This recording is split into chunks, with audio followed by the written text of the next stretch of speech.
Em nosso estudo de hoje, lição 12 do livro Perante Jesus, e tem por título Mensagem aos Jovens. Meu jovem amigo, a mocidade cristã é a primavera bendita de luz anunciando o aperfeiçoamento da terra.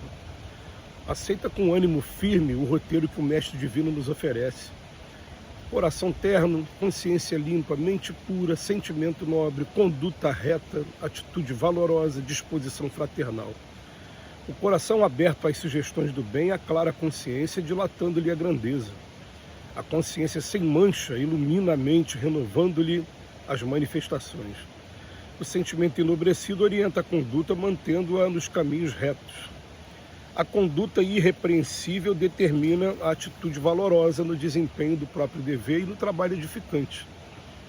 O gesto louvável conduz à fraternidade, em cujo clima conquistamos a compreensão, o progresso e o mérito. Coração aberto à influência de Jesus para enriquecer a vida, disposição fraternal de servir incessantemente as criaturas para que o amor reine soberano. Eis, meu amigo, em suma, o roteiro com que a mocidade cristã colaborará no aprimoramento do mundo. Quando os livros de Chico Xavier começaram a ser publicados e que a gente teve conhecimento do livro Nosso Lar, a gente começou a ter uma informação diferenciada, começou a ouvir falar de uma coisa chamada bônus hora, que seria um bônus atribuído a cada pessoa que estivesse trabalhando no bem. Aquilo foi uma coisa estranha para cada um de nós, que a gente não imaginava que existisse alguma espécie de retribuição por conta disso. Aí, de repente, a gente começa a ouvir os espíritos dizerem que quem trabalha na evangelização de crianças e jovens, o bônus hora é dobrado. A gente ficou pensando, por que dobrado? Porque a criança, até os 7 anos de idade, ela está com a mente absorvendo, captando tudo e sendo muito influenciada. A gente percebe até que a criança ela tem uma inteligência musical, ela aprende tudo através de sons e procura repetir termos, comportamentos que estão observando naqueles que estão responsáveis pela sua educação. E até os 7 anos de idade, a criança, ela na verdade, ela ainda está meio com o pé no plano espiritual e meio com o pé aqui no plano material, porque ela não teve ainda a divisão cerebral de maneira completa. Então é até comum você ouvir crianças que dizem ter amigos imaginários, e dá a impressão às vezes de que estão observando espíritos, na verdade está fazendo parte dessa experiência de adaptação à Terra mesmo.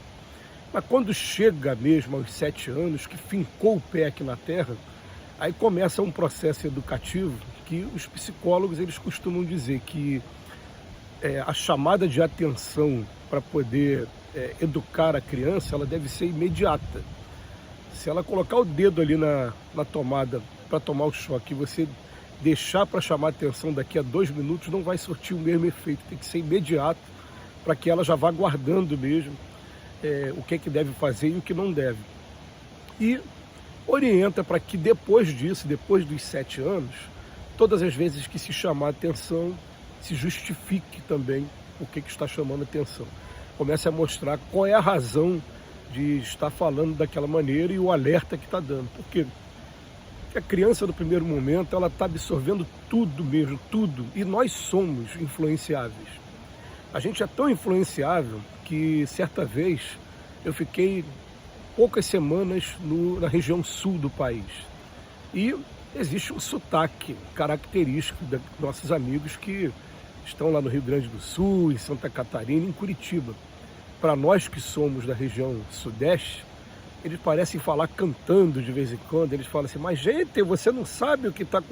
E sem perceber, até o bar, a gente estava começando a falar. Por quê? Porque nós somos influenciáveis. A gente começa a ouvir daqui, ouvir dali, e nós temos uma capacidade impressionante de adaptação ao meio em que a gente está inserido. E também de influência do meio, essa que é a questão também. Então, se a gente consegue, desde cedo, criar pelo menos um ambiente, esforço pelo menos, criar um ambiente salutar para que a criança esteja vivendo, ela vai estar recebendo boas vibrações, E a gente procura fazer também o máximo também para não deixar que os nossos problemas de adultos, as nossas dificuldades de relacionamento, elas possam de alguma maneira contagiar a criança nesse período, porque a gente sabe que a criança ela vai assimilar e vai de repente trazer para um lado mais triste, algumas até precisando fazer terapia quando acontecem casos de divórcio dos pais, ou casos de muitos conflitos em que não se resolveu da maneira mais adequada.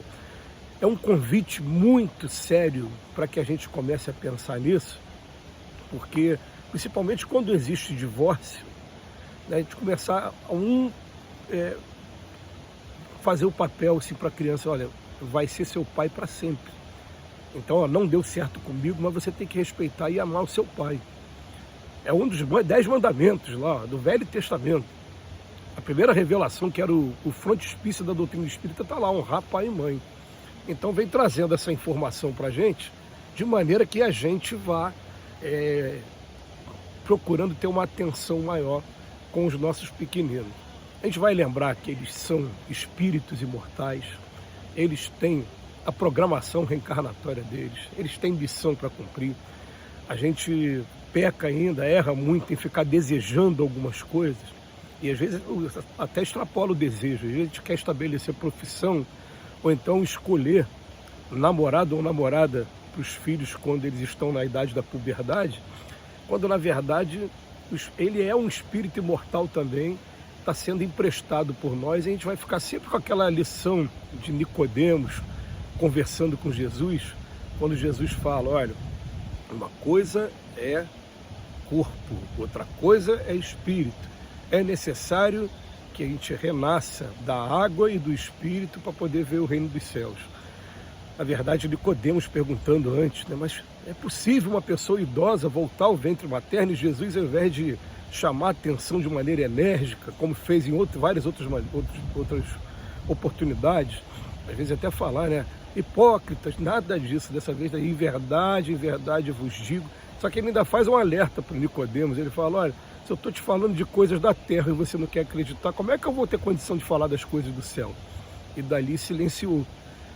Depois, Santo Agostinho, no capítulo 14 do Evangelho, chamou a nossa atenção para o papel que a gente deve desempenhar, dizendo que o espírito que encarna no corpo que é feito aqui na terra, ele vem do espaço para progredir, e toda a nossa missão consiste em aproximar ao máximo esse espírito de Deus. Emmanuel deixou um roteiro para que a gente possa levar para as crianças, lembrando aqui, ó, coração terno, a consciência limpa, a mente pura, o sentimento nobre, a conduta reta, a atitude valorosa, a disposição fraternal. Eles estão trazendo. Você lê aqui, não é só um convite de nós para os adultos, para as crianças, não. É a gente pensar que a criança, naquele momento, ela está com a confiança 100% depositada naqueles que foram chamados à responsabilidade da sua educação. É uma coisa tão interessante, né, que a gente observa com muita frequência a criança que está numa festa com música muito alta, mas ela está com o ouvido encostado no coração da mãe, no colo da mãe, ela dorme como um anjo. E quando chega em casa, a mãe coloca no berço, e ela começa a chorar, e a mãe, mas estava numa festa, o diferencial não foi, o diferencial que estava contigo. Ela confia plenamente na gente, está esperando da gente. Então, é sim uma preocupação daqui para frente, quando a gente chegar agora no mundo regenerado, de que a educação dos filhos é zelar pelo futuro nosso aqui enquanto humanidade, e preparando também os trabalhadores para que no futuro a gente não perca tanto tempo, como disse uma vez Leopoldo Machado para a gente. A gente espera que vocês ensinem doutrina espírita, ensinem o Evangelho de Jesus o mais rápido para a gente quando a gente reencarnar, para que a gente não perca tempo e para que a gente possa, o mais rápido possível, estar dando continuidade a todo o trabalho que a gente vai fazer. Então é um trabalho que dá muito trabalho, porque só educa quem tem amor de verdade. Quando você ama, você educa. Educar é repetir, e repetir incessantemente um monte de vezes. É a arte de incutir caracteres, como diz Allan Kardec, e os hábitos adquiridos é que formam, daqui a pouco, o ser humano aqui na Terra. Então fica aí a reflexão para a gente, que Jesus nos abençoe hoje e sempre.